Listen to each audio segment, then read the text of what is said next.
Hi people, welcome back again with me, Ceko. So guys, apa kabar kalian semua? Semoga masih sehat-sehat aja dan tetap semangat menjalani masa-masa karantina ini. Ya, aku tahu pasti kalian udah bosan banget. Ya sama, aku juga udah bosan ya di rumah aja gitu kan. Udah hari keberapa ini? Udah nggak tahu lah, udah hampir sebulan juga kayaknya. Dan rasanya tuh ya pengen cepet-cepet aja selesai musibah ini dan kita bisa beraktivitas kembali gitu. Tapi ya inilah yang terbaik untuk kita semua dalam mengatasi wabah virus corona ini. Nah, untuk mengisi waktu kosong kalian selama menjalani masa-masa karantina ini, aku mau ngebahas sebuah kasus tentang dua pembunuh berantai yang berasal dari Indonesia. Jadi bagi kalian yang kelahiran 90-an, mungkin kalian pernah dengar atau nggak asing dengan nama Robot Gede dan Baikuni. Ya, atau mungkin kalian juga nggak pernah dengar sama sekali tentang dua orang ini. Jujur aku juga baru tahu sih dengan mereka berdua setelah aku riset-riset, dan ya menurut aku kasusnya ini cukup menarik lah ya untuk kita bahas. Nah, jadi Robot Gede dan Baikuni ini adalah dua orang pembunuh berantai yang berasal dari Indonesia. Nah, jadi aku perjelas sedikit di sini karena kasus ini cukup menarik ya. Jadi mereka ini bukan dua pembunuh berantai yang melakukan aksinya sama-sama. Jadi mereka ini bukan teman, tapi mereka dua pembunuh berantai yang dari pola pembunuhannya itu dan motif pembunuhannya itu sama dua-duanya. Dan korbannya itu, targetnya mereka itu adalah anak laki-laki yang masih di bawah umur. Jadi mereka bukan hanya pembunuh berantai, mereka juga seorang pedofil dan juga homoseksual ya. Nah, jadi kasusnya ini juga berbeda masa penangkapannya antara Robot Gede dan Baikuni. Nah, kenapa aku membahas dua orang ini ya kan, biasanya hanya satu gitu kan yang kita bahas dulu. Nah, tapi kenapa dua? Aku langsung mengambil dua karena mereka berdua ini ada saling kaitannya, walaupun mereka membunuhnya itu enggak sama-sama, tapi di sini ada kaitannya dan bisa disebut juga ada teori-teori konspirasi juga antara kasus mereka berdua. Ya, menurut aku cukup menarik lah ya kasus ini untuk kita bahas. So, jadi gimana? Penasaran? Enggak? Ya udah, nggak apa-apa. Oke, langsung aja, it's time to talk it.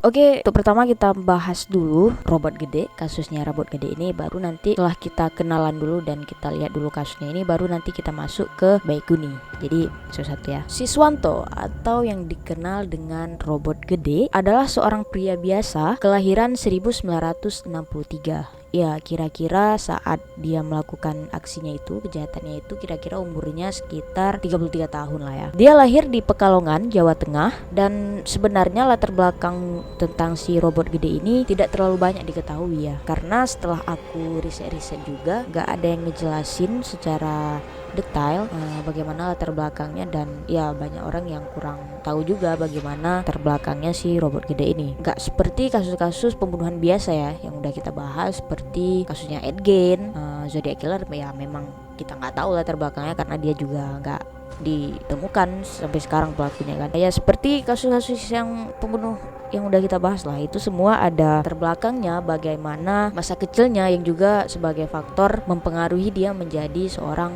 pembunuh berantai. Nah, tapi si Robot Gede ini nggak ada. Jadi yang diketahui dari si Robot Gede ini dari masa kecilnya sampai dia dewasa itu dia hanya menghabisi hidupnya itu di jalanan. Jadi dia nggak punya rumah, nggak punya keluarga, juga bisa dibilang homeless lah ya. Jadi keluarganya ini emang nggak diketahui sama sekali. Tapi yang aku baca-baca, dia ada ibu angkat, cuman dia juga sama ibu angkatnya ini juga nggak terlalu lama, sama-sama itu nggak terlalu lama. Jadi dia pernah ketemu sama seorang ibu, dan ibu ini kasihan ngelihat dia karena dia waktu ketemu ibu itu dia selalu ngikutin gitu ibu ini, dan ibu ini kasihan, ya udah dibawa pulang, diurusin lah, dan setelah itu dia pergi dan nggak pernah kelihatan lagi, dan ya dia lebih suka menghabiskan hidupnya di jalanan lah ya. Nah, dia ini juga buta huruf, dan diketahui dia juga mempunyai masalah kelainan kejiwaannya. Jadi ya memang ya kurang lah gitu ya, perilakunya itu emang agak aneh gitu. Jadi kita bisa mengambil kesimpulan bahwa robot gede ini ya dari masa kecil sampai dia dewasa itu hidupnya itu udah keras ya. Ya kita tahu lah ya bagaimana kehidupan di jalanan apalagi di kota besar gitu kan. Dan diketahui juga saat dia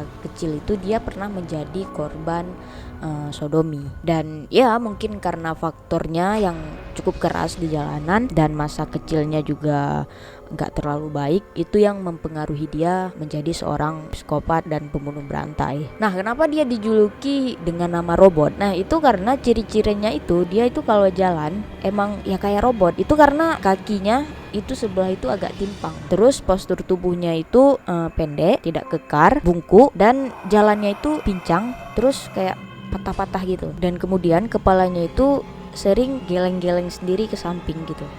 Gimana sih bang? Gitulah. Nah makanya itu orang-orang di sekitar dia itu memanggil dia dengan sebutan robot gede ya karena ciri-cirinya yang seperti itu kan. Nah diketahui juga robot gede ini dia kalau jalan memang suka gandeng anak-anak kecil. Jadi dia kalau kemana-mana itu emang selalu bawa anak-anak kecil tuh digandeng, anak-anak cowok yang masih di bawah umur itu selalu dibawa kemana-mana, itu digandeng sama dia. Oke, kita loncat sedikit di tahun 1992. Nah di tahun ini masyarakat itu dihebohkan dengan ditangkapnya seorang pelaku psikopat, pedofil, dan pembunuh berantai yaitu robot gede. Dia ditangkap karena telah melakukan pembunuhan terhadap 12 bocah dan menyodomi bocah-bocah tersebut lalu dimutilasi. Nah, menurut catatan polisi, robot melakukan aksinya ini dalam kurun waktu 1994 sampai dengan 1996. Nah, aksinya ini dilakukan di beberapa tempat, biasanya itu di rel kereta api, itu di daerah Pondok Kopi, Jakarta Timur, dan sekitar rawa-rawa bekas Bandara Kemayoran, Jakarta Pusat. Robot melakukan aksinya ini hanya dengan motif karena dia ingin memenuhi hawa nafsunya. Jadi setiap anak-anak yang selalu dibawa sama dia itu, yang selalu digandengnya itu nanti bakalan dibawa ke semak-semak gitu dan disuruh untuk mau ikutin perintah dia, yaitu untuk disodomi. Jadi kalau ada anak-anak yang gak mau dan ngelawan, itu robot langsung mencekik anak tersebut pakai tali rapia sampai mati. Setelah mati baru si robot menyodomi anak tersebut. Setelah puas dia melampiaskan hasratnya, kemudian dia menyayat perut korbannya, terus darahnya itu kayak dijilatin gitu sama dia, dan kemudian baru tubuhnya itu dipotong menjadi beberapa bagian lalu dibuang ke semak-semak di beberapa tempat, jadi untuk menghilangkan jejaknya itu. Nah jadi kalau kita lihat cara pembunuhannya si robot gede ini ya terbilang gak rapi sama sekali ya, dan gak pinter juga gitu dia kan, karena dia setelah dibunuh ya udah dia ninggalin aja gitu bekasnya, nggak ditutupin, nggak diapain sama sekali, karena ya melihat perilaku dia juga ya agak sedikit ya kurang lah kan, ya nggak ada gitu kepikiran sama dia untuk menutupi jejak atau segala macam gitu. Total dari 12 korban robot gede itu polisi hanya menemukan 8 jenazah dengan kondisi bekas jeratan di leher, kemudian ada sayatan di perut, dan anusnya itu terdapat bekas luka seperti terkena benda tumpul. Ya kalau dilihat cukup mengerikan lah ya bagaimana kondisi korban-korban si robot gede ini. Dan 4 mayat korban yang ditemukan oleh polisi itu di Kemayoran, Jakarta Pusat, dan sisanya itu di Pondok Kopi, Jakarta Timur. Nah, polisi di sini awalnya sempat kewalahan juga mencari siapa pelaku dalam pembunuhan ini, karena nggak ada yang curiga sama sekali sebenarnya sama si robot ini. Ya melihat tampangnya itu nggak ada sama sekali tampang-tampang pembunuhnya. Ya jadi dia hanya kelihatan seperti pria yang lemah. Ya cuman pria biasa lah, dengan melihat postur tubuhnya juga enggak tinggi besar gitu kan, cuma ya kecil, bungkuk lagi, dan jalannya juga pincang gitu kan. Jadi nggak ada orang yang curiga sama sekali. Nah kemudian polisi di sini menemukan jasad korban yang ke-8. Disinilah polisi baru menemukan titik terangnya. Ditambah lagi polisi mendapatkan kesaksian dari beberapa saksi.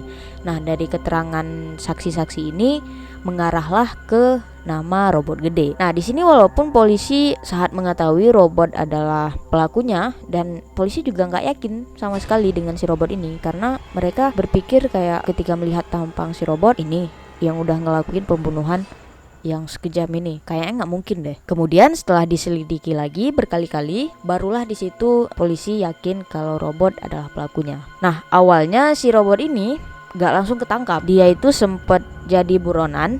Jadi dia itu juga sempat kabur ke kampung halamannya di Ketandan, Batang, Jawa Tengah. Nah, setelah melakukan penyelidikan, akhirnya pada tanggal 27 Juli 1996, polisi berhasil menangkap Robot Gede ketika ia sedang mengemis di stasiun kereta api di Tegal. Nah, dalam proses persidangan, ketika si Robot Gede ini ditanyain oleh hakim kenapa dia membunuh para bocah-bocah itu, di sini dia bilang, saya nggak sadar udah ngebunuh mereka. Dalam bayangan saya mereka itu adalah ayam. Nah, walaupun dari pihak pengacara Robot Gede sudah melakukan berbagai pembelaan dari tuduhan tersebut, Robot tetap saja kalah di persidangan. Pada 1997, pengadilan menjatuhkan hukuman mati kepada Robot. Ia kemudian dimasukkan ke LP Nusa Kambangan di Cilacap. Belum sampai di hari penghakimannya, Robot Gede meninggal akibat serangan jantung pada tanggal 26 Maret 2007.